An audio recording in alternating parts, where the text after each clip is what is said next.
a WikiVidi documentaries production. Don't forget to like and subscribe. Enjoy.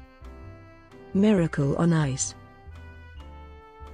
The Miracle on Ice refers to a medal round game during the men's ice hockey tournament at the 1980 Winter Olympics in Lake Placid, New York, played between the hosting United States and the defending gold medalists, the Soviet Union.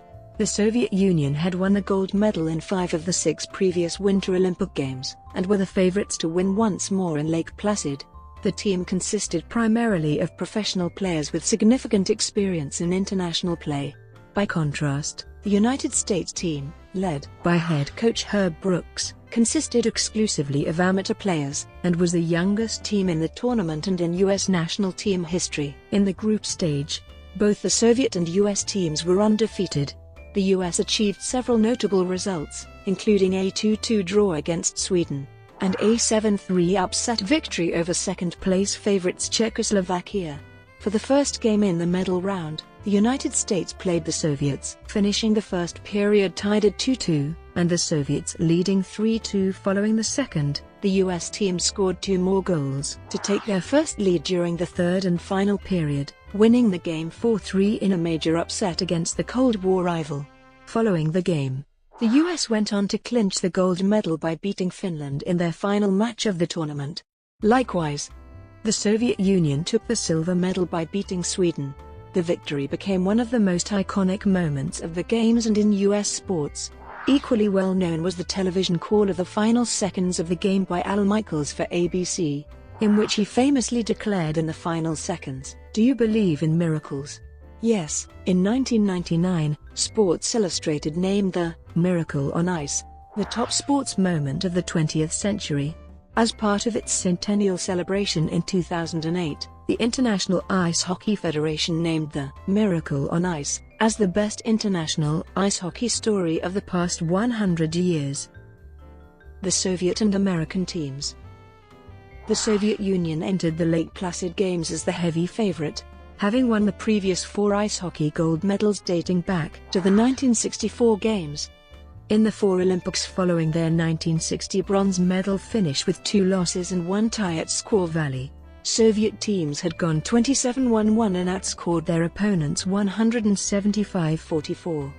In head-to-head matchups against the United States, the cumulative score over that period was 28-7. Until 1977, professional players were not able to participate in the World Championship. And it was not until 1988 that they could play in the Winter Olympics. The Soviet team was populated with amateur players who were actually full-time athletes hired as regular workers of a company or organization that sponsored what would be presented as an after-hours social sports society hockey team for their workers. Soviet Championship League was on par with the National Hockey League at the time.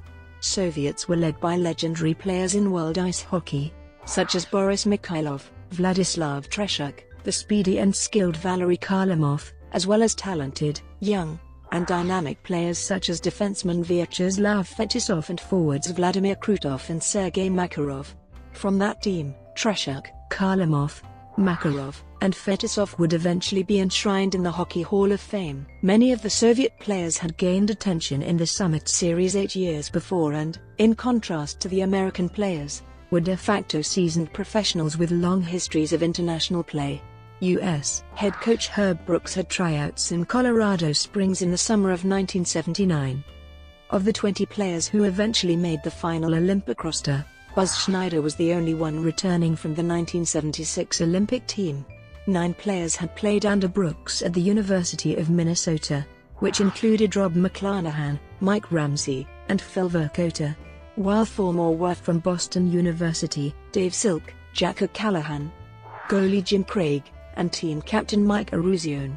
Boston University and Minnesota were perennial rivals in college hockey, and the hostility carried over from some of the players on the Olympic team for the first few months. But part of Brooks's selection process was a 300-question psychological test that would give him insight on how every player would react under stress. Anyone who refused to take the test would be flunked.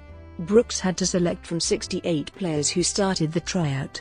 The average age of the U.S. team was 21 years old, making it the youngest team in U.S. team history to play in the Olympics. It would be the youngest team in the Olympic tournament. But Brooks had selected carefully and knew the limits of every player. As forward John Harrington said, he knew exactly where to quit.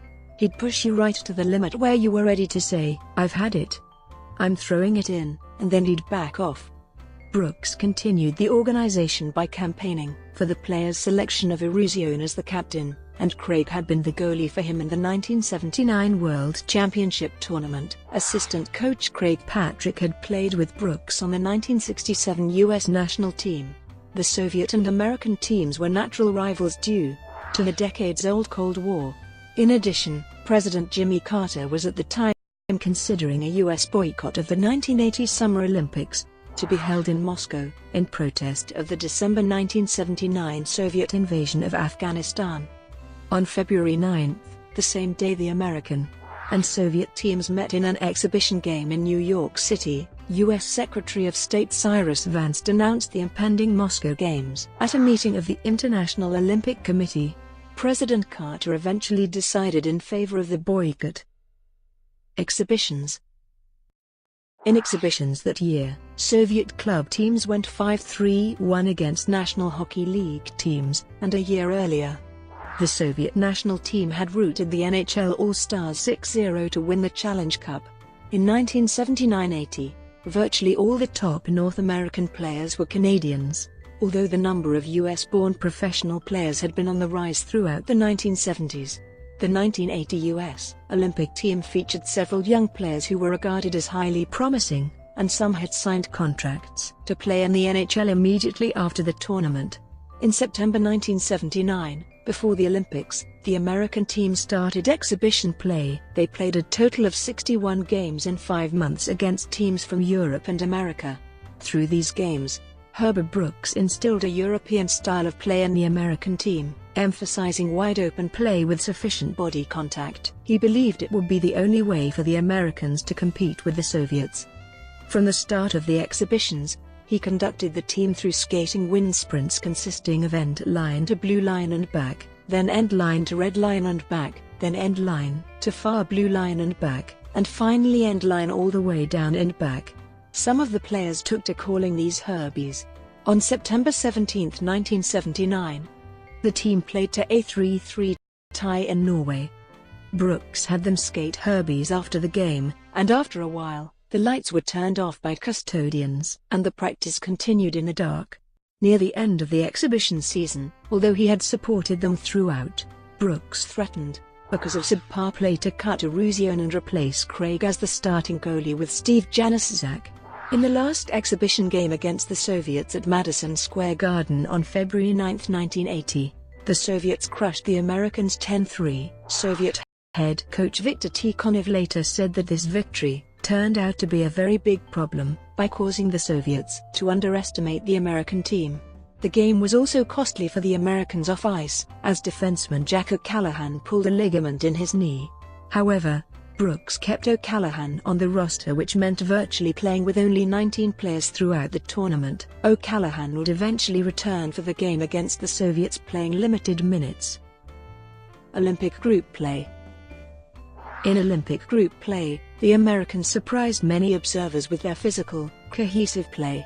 In their first game against favored Sweden, Team USA earned a dramatic 2-2 draw by scoring with 27 seconds left after pulling goalie Jim Craig for an extra attacker. Had Team USA not scored this goal and all other results remained the same, the Soviet Union would have emerged with the gold medal on goal differential over the US in the medal round. Then came a stunning 7-3 victory over Czechoslovakia, who were a favorite for the silver medal. With its 2 toughest games in the group phase out of the way, the US team reeled off 3 more wins, beating Norway 5-1, Romania 7-2, and West Germany 4-2 to go 4-0-1 and advanced to the medal round from its group, along with Sweden. In the other group, the Soviets stormed through their opposition undefeated, often by grossly lopsided scores. They defeated Japan 16-0, the Netherlands 17-4, Poland 8-1, Finland 4-2, and Canada 6-4 to easily qualify for the next round. although both the Finns and the Canadians gave the Soviets tough games for 2 periods. In the end, the Soviet Union and Finland advanced from their group. Preparing for the medal round. The US and Soviet teams prepared for the medal round in different ways. Soviet coach Viktor Tikhonov rested most of his best players, preferring to let them study plays rather than actually skate. US coach Herb Brooks, however, continued with his tough, confrontational style, skating hard practices and berating his players for perceived weaknesses and to build stamina. Brooks's goal was to have his team be able to keep up with the Soviets through all 3 periods. The day before the match, columnist Dave Anderson wrote in the New York Times, "Unless the ice melts, or unless the United States team or another team performs a miracle, as did the American squad in 1960, the Russians are expected to easily win the Olympic gold medal for the 6th time in the last 7 tournaments." Game summary. Prior to the game, ABC requested that it be rescheduled from 5 p.m. to 8 p.m. Eastern Time, so that it could be broadcast live in primetime hours. However, the request was declined by the E, after the Soviets complained that it would cause the game to air at 4 a.m. Moscow time, as opposed to 1 a.m. Moscow time. As a result, ABC decided not to broadcast the game live for the US audience, and taped delayed for broadcast during its primetime block of Olympics coverage instead. Before the game aired, ABC's Olympics host Jim McKay openly stated that the game had already occurred, but that they had promised not to spoil its results. In order to accommodate coverage of the men's slalom competition, portions of the game were also edited for time. To this day, some of the people that watched the game on television still believe that it was live. With a capacity of 8,500, the field house was packed. The home crowd waved US flags and sang patriotic songs such as "God Bless America." Before the game, Brooks read his players a statement he had written out on a piece of paper, telling them that, "You were born to be a player. You were meant to be here. This moment is yours." Brooks believed they could win and later said, "The Russians were ready to cut their own throats. But we had to get to the point to be ready to pick up the knife and hand it to them. So the morning of the game I called the team together and told them, it's meant to be. This is your moment and it's going to happen." It's kind of corny and I could see them thinking, "Here goes Herb again." But I believed it. First period. As in several previous games, the US team fell behind early. Vladimir Krutov deflected a slap shot by Alexei Kasatonov past US goaltender Jim Craig at the 9:12 mark to give the Soviets a 1-0 lead, and after Buzz Schneider scored for the United States on a 50-foot shot from the left boards at 14:03 to tie the game, the Soviets struck again with a Sergei Makarov goal with 17:34 gone. With his team down 2-1, Craig improved his play, turning away many Soviet shots before the US team had another shot on goal. In the waning seconds of the first period, Dave Christian fired a slap shot on Treshuk from 100 feet away. The Soviet goalie saved the shot, but misplayed the rebound, which bounced out some 20 feet in front of him. Mark Johnson sliced between the 2 defenders, found the loose puck, and fired it past a diving Treshuk to tie the score with 1 second left in the period. This would be an important judgment call by the officials, as an official announcement confirming the goal did not come until many Soviet players were off the ice and heading to the locker room for intermission. The first period ended with the game tied 2-2. Brought to you by WikiVidi Documentaries. Would you like to know more?